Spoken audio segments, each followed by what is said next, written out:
ইয়া রাসূলাল্লাহ, যারা বোঝে না 1400 বছর আগে এই পৃথিবীকে আলোকিত করা একজন ভিনদেশী ভিন্নভাষী ব্যক্তি কি করে আজ শত কোটি হৃদয়ের স্পন্দন, যে মানুষটিকে কখনো দেখিনি, যার কণ্ঠস্বর কখনো শুনিনি, যার পবিত্র সান্নিধ্যে পৌঁছানোর সৌভাগ্য কখনো হয়ে ওঠেনি, কিভাবে বোঝাবো সেই মানুষটা কেমন করে সবচেয়ে প্রিয় মানুষগুলোর চাইতেও প্রিয় হয়ে উঠল?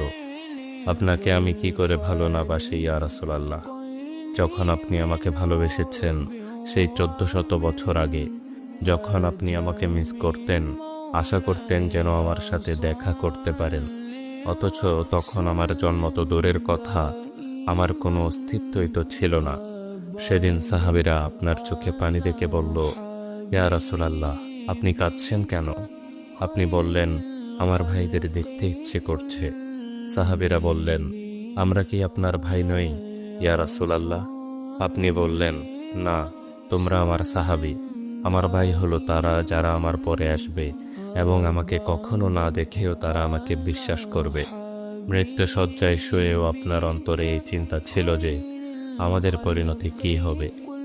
উম্মতি উম্মতি বলতে বলতে আপনি আপনার রবের নিকট ফিরে গিয়েছেন। আপনাকে আমি কি করে ভালো না বাসি ইয়া রাসূলাল্লাহ? আল্লাহুম্মা সাল্লি ওয়া সাল্লিম আলা নাবিয়্যিনা মুহাম্মদ সাল্লাল্লাহু আলাইহি ওয়াসাল্লাম। بك خير الخلق قل لي